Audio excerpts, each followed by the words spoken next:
They say blood is thicker than water, but no one mentions how heavy it becomes when it turns to poison. The day I signed the papers that made me owner of Sterling and Associates, I wore the same perfume my sister once told me smelled cheap. I suppose I should start at the beginning, back when the world was simpler, and I still believed that family meant safety. Our childhood home had this peculiar quality to it, a sprawling Victorian in the older part of town where the floorboards told stories with every step. There was one board in particular, just outside what used to be our shared bedroom, that would emit this high-pitched squeak like a mouse caught in a trap. As children, we'd try to avoid it during our midnight kitchen raids, tiptoeing past with held breath and suppressed giggles. Sarah was always the golden one. 3 years older, impossibly beautiful, with the kind of confidence that filled rooms before she even entered them. She wore her ambition like expensive jewelry, displayed prominently for everyone to admire.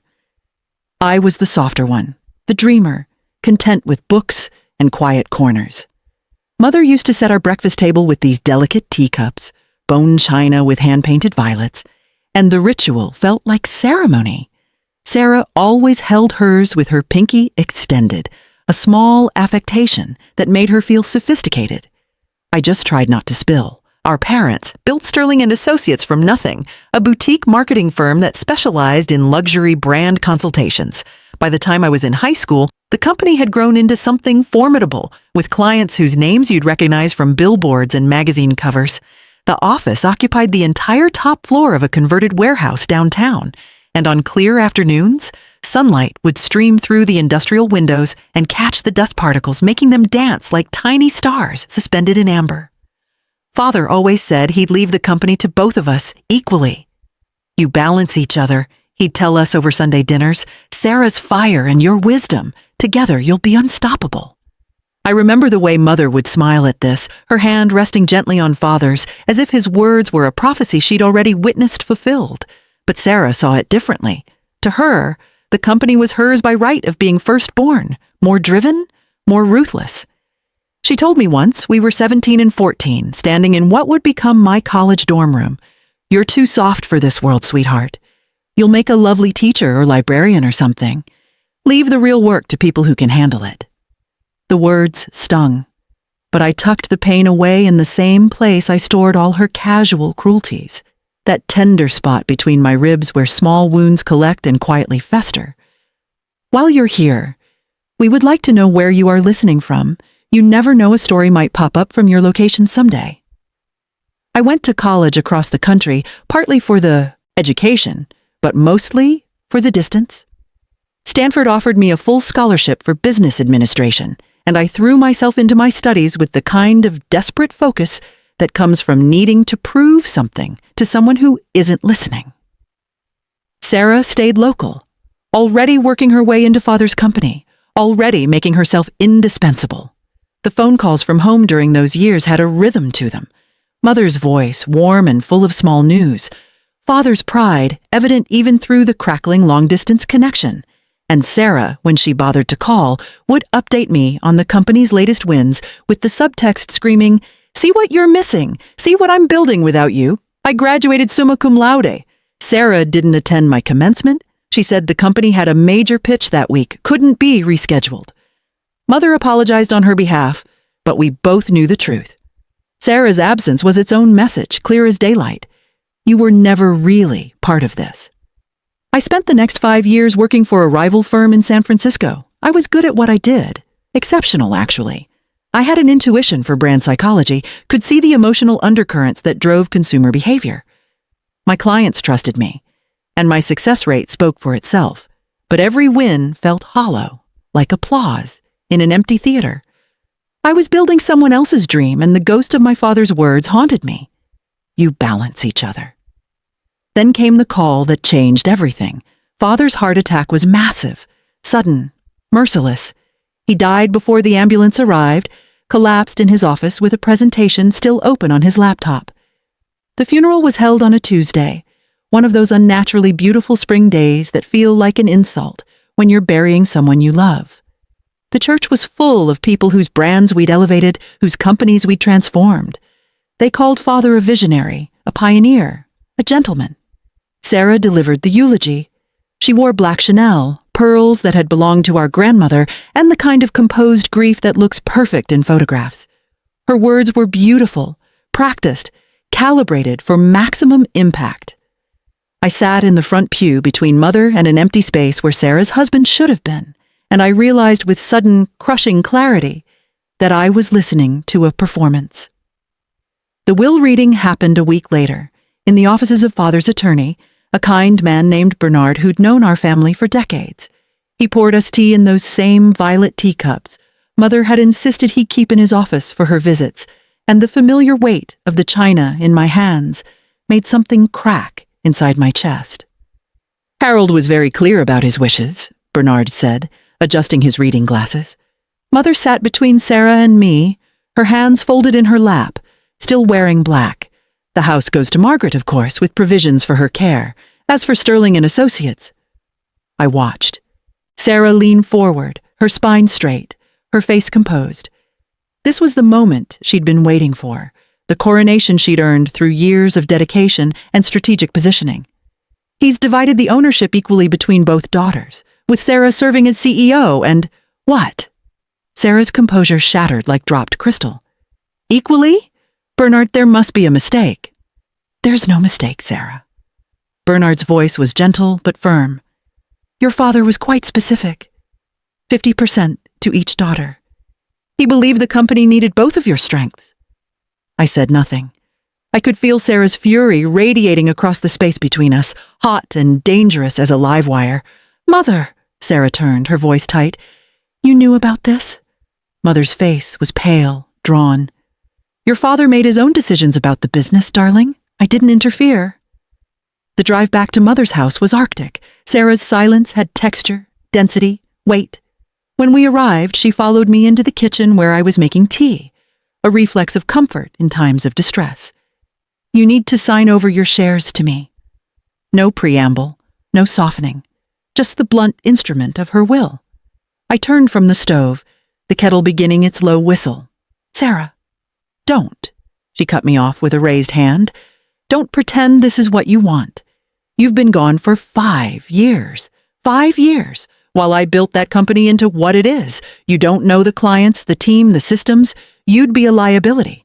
Father was sentimental in his old age. Her eyes were cold, calculating. He felt guilty that you were the sensitive one, the one who always got overlooked. This was his apology to you, but it's going to destroy everything I've built. Is that what you want? To destroy our legacy because your ego can't handle being second best? The words found their mark with the precision of someone who'd spent a lifetime learning exactly where to cut. Second best? The phrase settled into that tender place between my ribs, joining all the others. I need time to think, I managed. You have until Monday. She grabbed her purse, her movements sharp with barely contained rage. Sign over your shares, or I'll make sure you regret it. This is the kind of story that reminds us how strong we have to be. If you believe in the power of stories to connect and heal, please consider liking this video and subscribing. It tells me that you're here, and it helps our small community grow stronger with every new listener. I didn't sign. I should have seen what was coming, but I was still operating under the delusion that family meant something, that blood ties created obligations of decency. I was so incredibly naive. The board meeting where I was supposed to be formally introduced to the team was scheduled for the following Wednesday. I flew in Tuesday night, checked into a hotel near the office, and spent the evening reviewing files Sarah had grudgingly sent over. The numbers were impressive. The company had tripled its revenue in the past 5 years. Sarah had been busy, and the results spoke to her skill. But as I dug deeper into the client files, something began to trouble me. There were gaps, inconsistencies in the reporting. Nothing obvious, nothing I could point to and say there. That's wrong, but my instinct, that same instinct that had made me so successful in San Francisco, began whispering warnings. I arrived at the office 30 minutes early, wearing my best suit, and the nervous energy of someone trying to make a good first impression.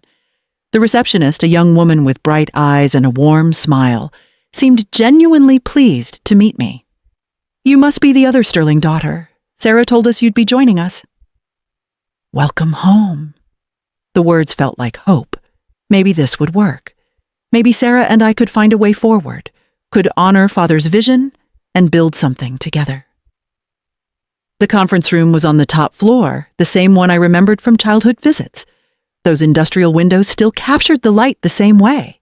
And for a moment, I was 12 again, spinning in Father's desk chair while he explained brand architecture with the patience of someone who genuinely loved what he did. The board members filed in, 7 people whose faces I didn't recognize but whose reputations preceded them. Sarah entered last, perfectly composed, her smile warm and welcoming in a way that immediately put me on edge. "Everyone, I'd like to introduce my little sister." The emphasis on little was subtle, but deliberate.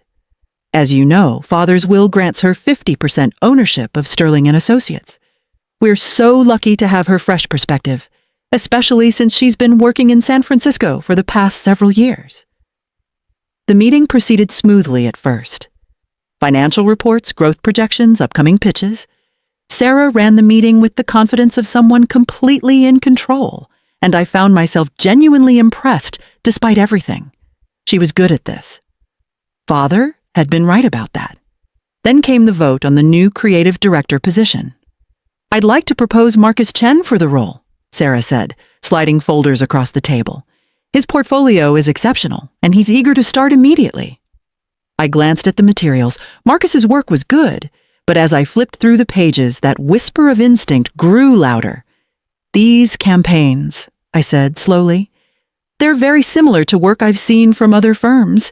Is this his independent work or collaborative?" The room went still. Sarah's smile didn't waver, but her eyes hardened. "Marcus is brilliant. I've worked with him personally on several projects." "I'm not questioning his talent," I said carefully. "I'm just concerned about originality. Our brand is built on innovation." "Well," Sarah's voice took on a patronizing edge, "perhaps after you've been back for more than 5 minutes, you'll understand the difference between inspiration and imitation. Marcus is the right choice. I'd like to review more of his independent work before we vote." This is exactly what I was afraid of. Sarah addressed the room now, not me. "My sister has been gone for so long, she doesn't understand how we operate anymore. We can't let indecision cost us top talent." The board shifted uncomfortably. I realized with sinking clarity that this wasn't about Marcus Chen at all. This was Sarah establishing dominance, showing everyone in this room that my 50% ownership meant nothing without her blessing. "Let's table this discussion," Richard, the CFO and Father's oldest friend, intervened. "Give both parties time to review the materials." Sarah's jaw tightened, but she nodded gracefully. "Of course. I just hope we don't lose Marcus to a competitor while we deliberate." After the meeting, Richard caught up with me in the hallway, just past that squeaky floorboard. They'd kept it, I realized, a ghost of the building's history. "Walk with me," he said quietly. We took the elevator down to the street level, and Richard didn't speak until we were outside, away from the building's ears. "Your father was worried about this," he said finally. "About Sarah running the company alone. She seems to be doing an excellent job. On the surface, yes, but there are things—" He hesitated, choosing his words carefully. "Harold asked me to keep an eye on the books. There have been some irregularities. Nothing I can prove, but enough to make me uncomfortable." My stomach went cold. "What kind of irregularities?" "Expense reports that don't quite add up. Client payments that seem inflated. It could be innocent accounting errors, or it could be something more. Your father wanted to investigate, but then—" He didn't finish the sentence. He didn't need to. "Why are you telling me this?" "Because Harold trusted you. He said you had an honest soul, that you'd always choose what was right over what was easy. He wanted you here as a check, a balance. Sarah is brilliant, but she's also—" He paused. "She's her own true north, if you understand what I mean." I understood perfectly. That night, in my hotel room, I couldn't sleep. I kept thinking about those expense reports, those inflated client payments. I thought about Sarah's fury at the will reading, her demand that I sign over my shares. I thought about Father's words. "You balance each other." And I thought about that squeaky floorboard, the one Sarah and I used to tiptoe past during our midnight raids, and how some warnings are built into the very foundation of a place, if you only know how to listen. The next morning, I hired a forensic accountant. When family turns against you over money, the wound is deeper than greed. It's about belonging. Have you ever had to choose between your principles and your family? Share your thoughts in the comments, not with anger, but with wisdom. Let's learn from each other. The accountant's name was Diane. Chen, no relation to Marcus, she assured me, with a dry smile. She was in her 50s, with steel gray hair and the kind of sharp intelligence that manifested in uncomfortable questions. We met in a coffee shop 3 blocks from the office, surrounded by the comfortable anonymity of strangers. "What exactly are you looking for?" she asked, pulling out a leather notebook. "I don't know," I admitted. "Irregularities. My father's CFO mentioned discrepancies in expense reports and client billing." "And your sister is the CEO?" "Yes." Diane was quiet for a moment, studying me over her coffee cup. "You understand that what you're asking me to do could destroy your family?" "I understand that my father built something honest, and I need to know if it still is." She nodded slowly. "I'll need access to 5 years of financial records.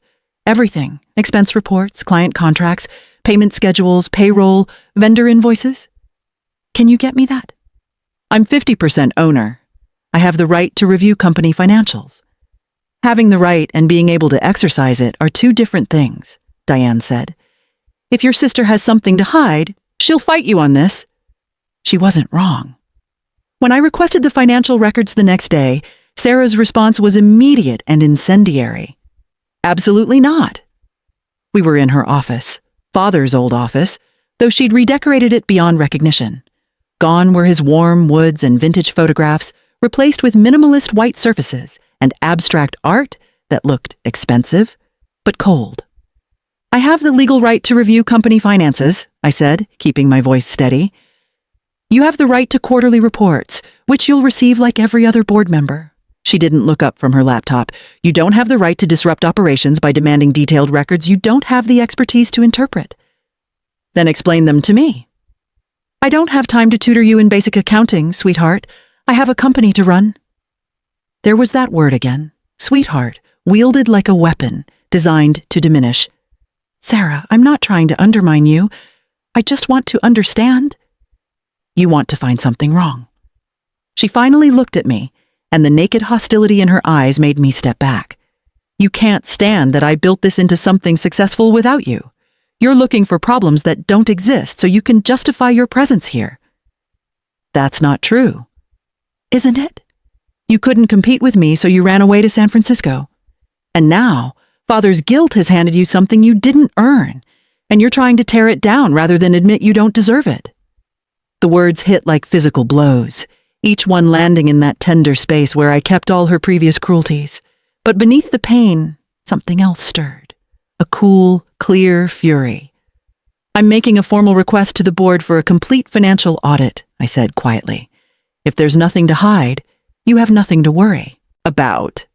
Sarah's face went white, then red. "You do that, and I will destroy you. I will make sure everyone knows you're an unstable, jealous sister who's sabotaging the family business out of spite. I'll have you removed from the board for mental incompetence, if I have to. Then I guess we'll see what the board decides." I turned to leave, and as I did, my heel caught on the edge of her pristine white rug. I stumbled, catching myself on the doorframe, and for just a moment, I caught the scent of her perfume, Chanel No. 5, the same one Mother wore, the same one that used to mean safety and home. Now it just smelled like betrayal. The emergency board meeting was called for Friday afternoon. Sarah spent the intervening days in a campaign of whispered conversations and strategic meetings. I watched her work her network, saw the doubt creeping into friendly faces, felt the isolation settling around me like fog. Richard stood by me, but even his support was cautious, hedged. "If you're wrong about this," he warned, "it will be the end of your relationship with Sarah, and possibly the end of your position on the board." "And if I'm right?" His silence was answer enough. Thursday night, I had dinner with Mother at the old house. She'd aged a decade in the months since Father's death, her movements slower, her smile more fragile. We ate in the kitchen, not the formal dining room, and she served the meal in those violet teacups, even though we were drinking water. "Sarah called me," she said finally, setting down her cup with a delicate clink. "She's very upset." "I know." "She says you're trying to destroy the company your father built?" I wanted to defend myself, to explain everything, the irregularities, the warnings, the instinct screaming that something was wrong. But looking at Mother's tired face, I realized that the truth might break her completely. "I'm trying to protect it," I said instead. Mother was quiet for a long moment, studying her hands, those elegant hands that had raised us, comforted us, set breakfast tables with ceremony and care. "Your father told me something the week before he died," she said softly. "He said he was worried about Sarah. That success had changed her in ways he didn't like. He said..." Her voice broke slightly. "He said she reminded him of his own father, who'd been brilliant in business but cruel in life. He didn't want that legacy to continue." "Why didn't he tell me?" "Because he hoped he was wrong, and because he knew that if he was right, you'd need to discover it yourself. No one believes a warning they haven't earned through experience." The board meeting the next day felt like standing before a firing squad. The conference room had lost its nostalgic warmth. The dust particles in the sunlight looked less like suspended stars and more like debris from something broken. Sarah presented her case first. She was masterful, articulate, passionate, wounded. She painted a picture of a jealous sister who'd abandoned the family business, only to return and try to tear down what she'd built out of spite and inadequacy. "I understand grief makes people behave irrationally," she said, her voice catching with precisely calibrated emotion. "My sister is hurting, and she's lashing out. But we cannot let personal pain destroy what our father spent his life creating." It was a performance worthy of an Oscar, and I watched several board members nodding sympathetically. Then it was my turn. I didn't have Sarah's theatrical gifts or her years of relationship building with these people. What I had was the truth, and the desperate hope that it would be enough. "I'm not here out of jealousy or spite," I began, my voice steadier than I felt. "I'm here because my father asked me to be. He left me 50% of this company not as an apology, but as a responsibility. He wanted checks and balances. He wanted questions asked." I outlined the irregularities Richard had noticed, the gaps in documentation, the inconsistencies that had triggered my instinct. I didn't accuse Sarah directly. I didn't need to. I simply laid out the facts and asked for an independent audit. "If everything is above board, an audit will prove it," I concluded. "And if it's not, don't we owe it to our clients, our employees, and our father's memory to know the truth?" The debate that followed was brutal. Board members who'd known me as a child looked at me like I was a stranger. Sarah's allies attacked my credibility, my absence, my motives. But Richard stood up. "Harold Sterling asked me, directly, to watch for irregularities," he said heavily. "I've been uncomfortable for months now, but I didn't want to see it. But if Sarah has nothing to hide, she should welcome the opportunity to prove it." The vote was 5-3 in favor of the audit. Sarah left the room without a word, and the silence she left behind felt like the eye of a hurricane, temporary, fragile, with worse weather coming. The audit took 6 weeks. 6 weeks of Sarah refusing to speak to me, of Mother caught in the middle, of the office splitting into factions. 6 weeks of doubt, where I questioned everything, my motives, my instincts, my right to tear apart what Sarah had built. Diane worked methodically, following the paper trail with the patience of someone who'd done this 100 times before. She'd send me brief updates. Found something interesting in the Q2 expenses. Need to verify these client contracts. I threw myself into learning every aspect of the business, meeting with team members Sarah had kept me away from, reviewing campaigns and strategies. And slowly, beneath the layers of Sarah's narrative, I began to see the real picture. The company was successful, yes, but it was also precarious, built on inflated projections and creative accounting that would eventually collapse. The final audit report arrived on a Tuesday morning, another unseasonably beautiful day that felt like cosmic irony. Diane delivered it in person, her expression grim. "You were right to ask for this," she said, handing me a folder thick with documentation. Your sister has been systematically inflating project costs and skimming the difference. Over the past 5 years, she's diverted approximately $3.2 million into personal accounts. The number was staggering. I felt physically sick. That's not all, Diane continued. She's been overcharging clients and providing falsified work reports. When you dig into those campaigns she's so proud of, about 40% of them are plagiarized or purchased from third-party creators, but presented as original work. Marcus Chen, I said suddenly. Was that the creative director position? Yes. Chen was probably part of the scheme, providing purchase designs while Sarah charged premium rates for original, creative work. I thought about Father, about his honest soul and the company he'd built on integrity. I thought about all those clients who'd attended his funeral, calling him a visionary and a gentleman. And I thought about how Sarah had taken that legacy and corrupted it into a machine for her own enrichment. What happens now? I asked. That depends on what you want to happen. You could go to the police. This is fraud, embezzlement, or you could handle it internally. If we go public with this, it will destroy the company. All those employees, the clients who trusted us? Diane nodded. The scandal would be radioactive. No way Sterling and Associates survives that. But if you handle it quietly, force Sarah out, restructure the finances, you might be able to save it. That night, I didn't sleep. I sat in my hotel room watching the city lights and thinking about justice and mercy, about punishment and redemption.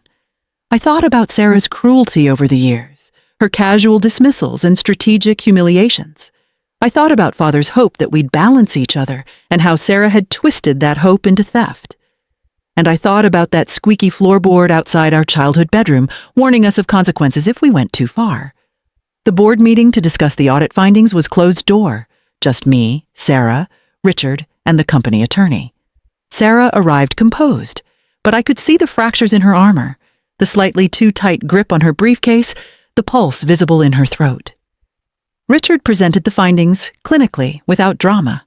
The numbers, the falsified reports, the diverted funds. As he spoke, I watched Sarah's face carefully. I waited for denial, for rage, for the masterful performance she'd deployed so many times before. Instead, I saw calculation. These are serious allegations, she said when Richard finished, based on a report commissioned by my sister, who has every reason to want me gone. The audit was conducted by a respected independent firm, the attorney interjected, and the evidence is substantial. Evidence can be manufactured. Sarah's eyes met mine across the table, and for the first time, I saw genuine fear beneath the hostility. This is exactly what I warned you all about, my sister's campaign to destroy me out of jealousy. Sarah, I said quietly, I have canceled checks. I have the bank records. I have emails between you and Marcus Chen discussing payment schedules for purchase designs. You can't perform your way out of this. The silence that followed was absolute.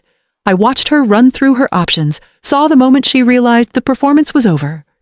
What do you want? Her voice was brittle, stripped of its usual confidence. I want you to resign, immediately. You'll sign over your shares to me, forfeit any severance or benefits, and disappear quietly. In exchange, I won't press charges. That's insane. This company is mine. This company was Father's. You stole from it, from him, from every client who trusted us. You have no moral claim here anymore. Sarah stood abruptly, her chair scraping against the floor. You sanctimonious little bitch. You've always been so proud of being the good one, the pure one. You have no idea what it takes to run a company, the compromises you have to make. I know the difference between compromise and theft. If you do this, if you take everything from me, I will make sure everyone knows, Mother, our friends, the whole industry. I'll tell them you're a vindictive monster who destroyed her own sister. Tell them, I said, my voice steady. But the evidence will tell a different story. She left without signing anything, and I knew the battle wasn't over, but something fundamental had shifted. For the first time in my life, I'd stood my ground against Sarah's force of will and watched her break. The next 2 weeks were the hardest of my life. Sarah hired attorneys, threatened lawsuits, called mother crying every night. She painted herself as the victim of a conspiracy, a hard-working CEO brought down by a jealous sibling. But the evidence was irrefutable, and slowly, Her support crumbled. Mother was the worst. She came to my hotel room one evening, her face drawn with exhaustion. "Can't you just let this go?" she begged. "She's your sister. Family forgives." "Family also tells the truth," I said gently. "Father knew something was wrong. That's why he brought me back. She made mistakes, but ruining her life won't bring your father back. I'm not ruining her life. I'm holding her accountable for ruining his company." Mother left in tears, and I knew that I'd broken something between us that might never fully heal. That was Sarah's final gift to me, forcing me to choose between truth and keeping the peace, and then making sure I'd pay a price either way. Sarah finally signed the papers on a Friday afternoon, 3 months after Father's death. We met in Bernard's office, the same room where the will had been read, where this whole nightmare had begun. She signed without speaking, her movements mechanical, her face a mask of barely contained hatred. As she stood to leave, she paused at the door. "You know what the funny thing is?" she said, not looking at me. "Father was right. You are stronger than me. You're ruthless enough to destroy your own sister and still sleep at night. Congratulations. You won." Then she was gone, and I was left holding papers that made me the sole owner of Sterling & Associates, along with a bill for $3.2 million in restitution and a fractured family. I moved into the CEO's office the following week. I redecorated it to look more like Father's version. Warm woods, photographs of the company's history, the comfortable clutter of a workspace where creativity happened. The industrial windows still caught the afternoon light the same way, dust particles dancing in suspended gold. The work of rebuilding took months. I had to tell clients the truth, not about Sarah's theft, but about restructuring under new leadership. Some left, their trust too damaged. Others stayed, willing to give me a chance. I hired a new creative director, a brilliant woman named Sarah, who built her reputation on radical originality. I promoted Richard to COO, his steady wisdom helping to guide the transformation. Slowly, painfully, Sterling & Associates began to heal. I established new protocols, independent audits every quarter, transparent expense reporting, client check-ins to ensure satisfaction. I built the kind of company Father had wanted, one where integrity wasn't just a value statement, but a practice. The squeaky floorboard outside the conference room remained. I thought about fixing it dozens of times, but I always stopped. It felt important to keep it. A reminder that some warnings are built into the very foundation, and ignoring them comes with consequences. Sarah disappeared from our lives almost completely. I heard through mutual acquaintances that she'd moved to Seattle, taken a marketing position at a smaller firm. Mother mentioned once that she seemed quieter, more subdued. Whether that was growth or just better concealment, I couldn't say. Mother and I rebuilt our relationship slowly, through careful Sunday dinners and phone calls that avoided the topic of Sarah. It was fragile, this new understanding between us, but it was honest. In a way our previous relationship had never been. 2 years after that final board meeting, Sterling & Associates was not only stable, but thriving. We'd won back most of the clients we'd lost and attracted new ones through word-of-mouth reputation. The team was talented, ethical, engaged. We were building something sustainable, something Father would have been proud of. I was in the office late one evening reviewing a campaign proposal when I smelled that perfume again, Chanel No. 5. For a moment, my whole body tensed, preparing for Sarah's appearance like a phantom, but it was just Sarah, passing by my open door, wearing her mother's vintage fragrance. "Still here?" she asked, poking her head in. "Just finishing up.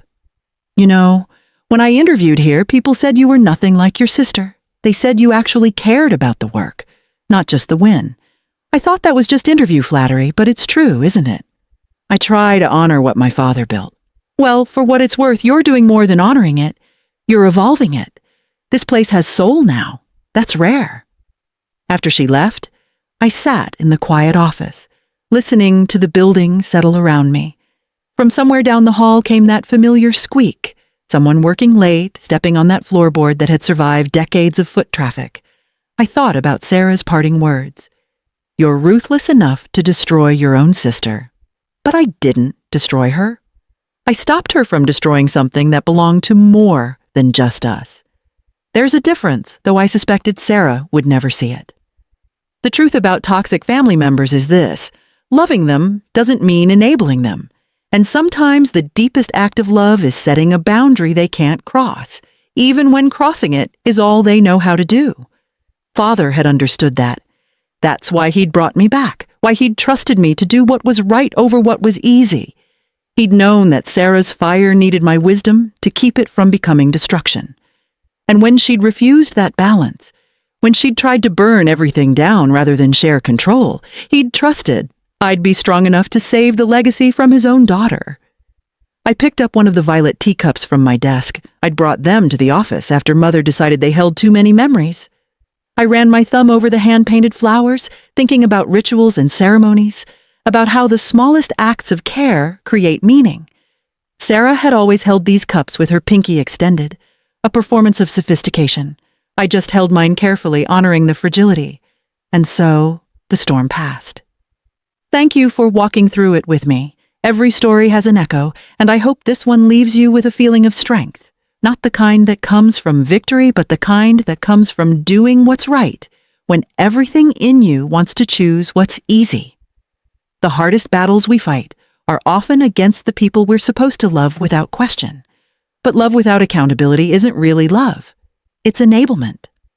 And sometimes the greatest act of loyalty to a family's legacy is refusing to let one member poison it. If you know someone who needs to be reminded that protecting what matters isn't the same as being cruel, please share this story with them. 6 months after taking full control of Sterling & Associates, I received an unexpected email. The sender's name made my breath catch: Sarah. The subject line was empty. The message itself was 3 sentences long. I saw the profile on S&A in Marketing Week. You've done well. Father would be proud. I stared at those words for a long time, searching for the barb, the hidden cruelty, the performance. But there was nothing. Just 3 simple sentences that might have been genuine or might have been one more manipulation. With Sarah, I'd never know for certain. I thought about responding. My fingers hovered over the keyboard, composing and deleting a dozen different replies. Finally, I closed the email without answering. Some conversations don't need completion. Some relationships are healthier with distance and silence than they ever were with proximity and words. But I saved the email. Not as evidence or ammunition, but as a marker. Proof that even the most toxic dynamics can shift into something less volatile, even if they never become truly healthy. The real revelation came 3 years into my tenure as CEO during a pitch meeting with a potential client, a family-owned luxury hotel chain looking to rebrand after a generational transition. The daughter who'd inherited the company from her father sat across from me, radiating the same brittle confidence I remembered from Sarah in those early days. I need to prove I'm better than my father was, she said, her voice sharp with defensive pride, that I can take what he built and make it extraordinary. I recognized the trap immediately, the one that had caught Sarah and nearly destroyed everything. The need to prove superiority rather than honor legacy, to burn rather than build. What if, I said carefully, the goal isn't to be better than your father, but to be worthy of what he trusted you with? What if extraordinary means sustainable, ethical, enduring, not just bigger and flashier? She stared at me, and I saw something crack in her expression, a relief so profound it was almost painful to witness. Everyone keeps telling me I need to make my mark, she said quietly, to show I deserve this. But I don't want to destroy what made us special just to prove I can. Then don't, I said simply. Honor the foundation while building something that serves the next generation. That's not weakness. That's wisdom. We won that account, and watching her navigate her own family dynamics became a strange sort of healing. I couldn't save Sarah from herself, couldn't go back and change the choices that led to our fracture. But I could help someone else avoid the same pitfalls. I could turn my painful education into something useful. The company continued to grow, but I kept it measured, sustainable. I hired people smarter than me in their specialties and trusted them to excel. I said no to projects that would have been profitable but compromised our values. I built the kind of business where people wanted to work because they believed in what we did, not just what they earned. And slowly, without my quite noticing it happening, Sterling & Associates became known not just for excellent marketing, but for integrity. Clients came to us because they trusted us to tell them the truth, even when the truth was that their money would be better spent elsewhere. Talent sought us out because we treated creativity as craft, not commodity. One evening, about 4 years after the audit, I was working late again, a bad habit I'd inherited from Father, when my phone rang. Mother's number. "Hello?" I answered, already bracing for whatever crisis had prompted an after-hours call. "I wanted to tell you something," Mother said, her voice steadier than I'd heard it in years. "I've been thinking a lot about your father lately, about what he'd think of everything that's happened." "Mother, let me finish," she interrupted gently. "I was angry at you for a long time, angry that you couldn't just let things go, that you had to push and question and ultimately tear the family apart. Or so I thought." I said nothing, waiting. "But I've been going through your father's papers," she continued, "personal journals I didn't know he kept. And there was an entry from about 6 months before he died. He wrote about being worried that the company was changing Sarah, or maybe revealing parts of her that had always been there.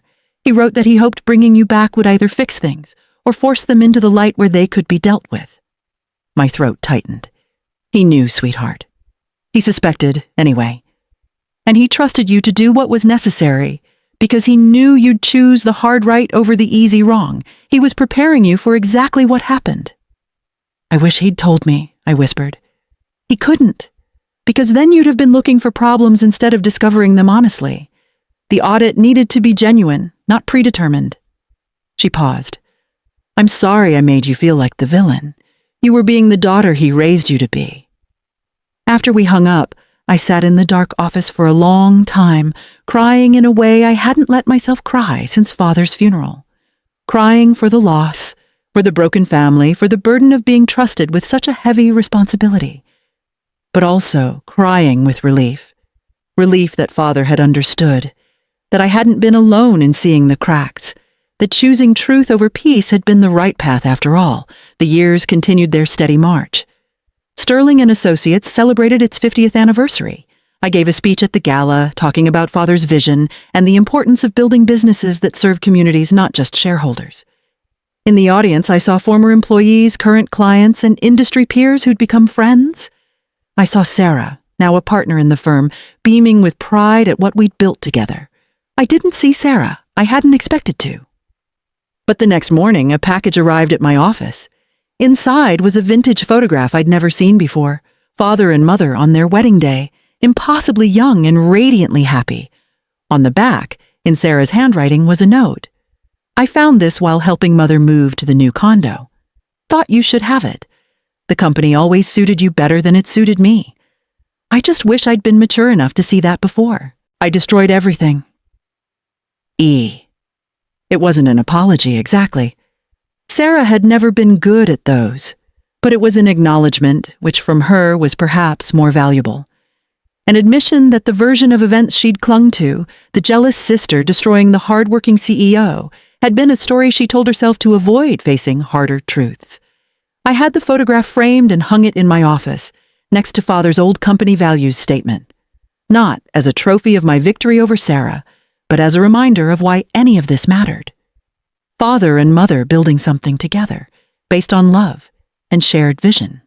That's what I was trying to honor, not the building or the brand name, but the belief that work could be meaningful, that business could be ethical, that success didn't require sacrificing your soul. Now, a decade after that catastrophic board meeting, Sterling and Associates employs over 200 people. We've won industry awards, been featured in case studies about ethical business practices, and maintained client relationships that span generations. The squeaky floorboard is still there, now a beloved quirk that new employees learn about during orientation, part of the company lore. I still use those violet teacups, though most of the originals have broken over the years. I've collected replacements from antique shops, each one slightly different but maintaining the spirit of the tradition. The rituals that matter aren't about perfection, they're about intention. Mother is well, living in a beautiful condo near the water. She and I have lunch every Sunday, just the two of us, talking about everything and nothing. She's found peace with what happened, understanding that sometimes love means protecting someone from themselves, even when they hate you for it. As for Sarah, I hear updates occasionally through the family grapevine. She remarried to a kind man who owns a bookstore. She works as a consultant now, advising small businesses on marketing strategy. The reports suggest she's good at it, ethical about it, perhaps finally finding a way to use her talents without the toxic ambition that had poisoned her before. I hope that's true. Despite everything, I hope she's found her own peace, but I don't reach out and she doesn't either.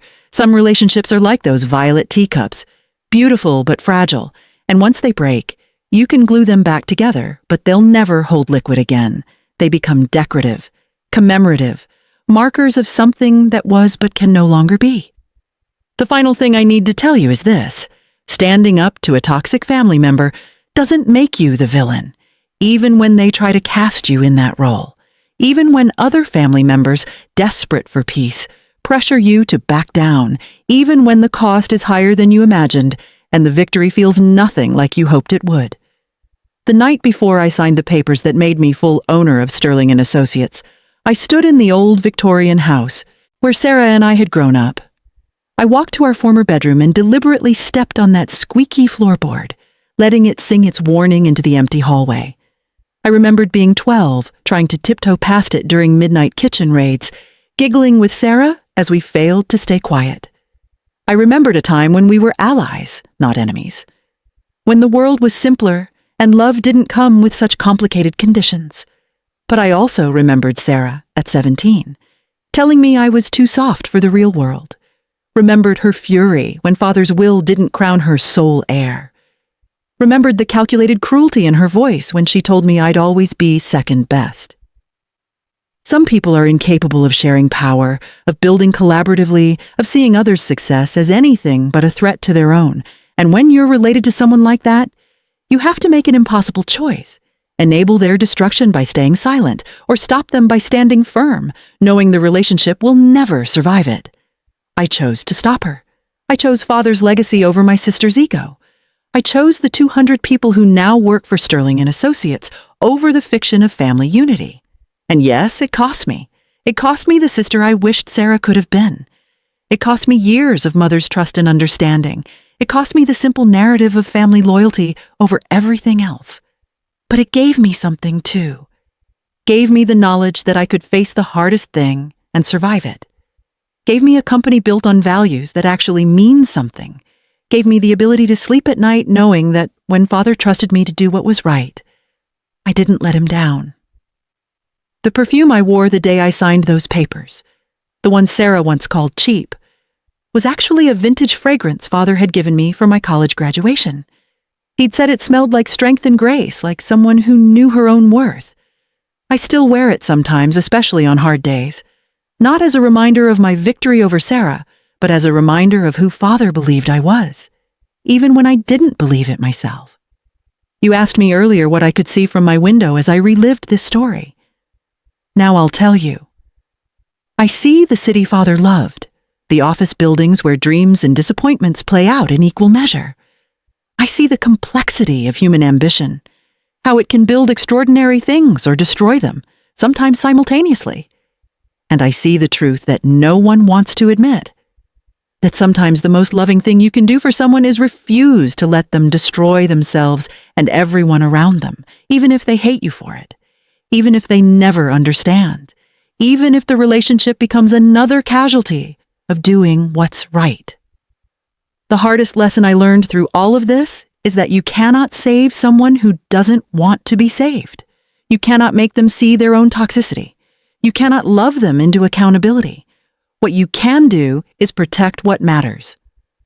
Draw the boundaries. Stand firm. And when the storm finally passes, build something worthy of the trust that was placed in you. That's what I've tried to do. Every day, in small ways and large ones, I try to honor Father's belief that business can be both successful and ethical, that power can be wielded with wisdom, that legacy is about more than just passing on wealth. It's about passing on values worth inheriting. Sterling and Associates isn't perfect. I'm not perfect. There are days when I question my choices, when I wonder if there was another way, a softer path that could have saved both the company and my relationship with Sarah. But then I walk through the office and see people doing work they believe in, treating each other with respect, building campaigns that actually serve the clients instead of just extracting money from them. I see the foundation Father laid being strengthened rather than eroded. I see proof that doing things right, even when it's hard, creates something sustainable. And I know, with a certainty that has only grown stronger with time, that I made the only choice I could make. The only choice Father trusted me to make. The only choice that let me keep looking at myself in the mirror. As I finish telling you this story, the sun is setting outside my window, painting the city in shades of amber and gold, the same colors that used to dance in the dust particles on the office's top floor when I was a child, when the world was simpler and the future held nothing but possibility. I'm older now, wiser in ways I never wanted to be. I've learned that family doesn't always mean forever, that blood ties can bind but also strangle, that sometimes the price of integrity is loneliness. But I've also learned that I'm stronger than I knew, that when the moment comes to choose between what's easy and what's right, I can choose right, even when it costs me everything. That's the echo I hope this story leaves with you.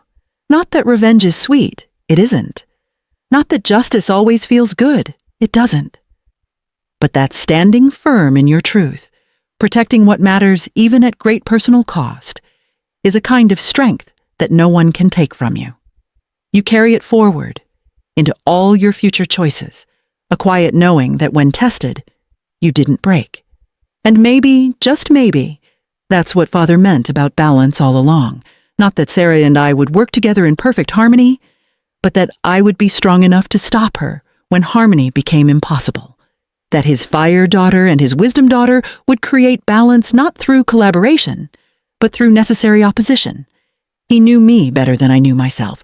He saw the strength I couldn't see. He trusted me with the hardest thing, not just inheriting his company, but protecting it from his own daughter when protection became necessary. I hope I've proven worthy of that trust. And so, the storm passed.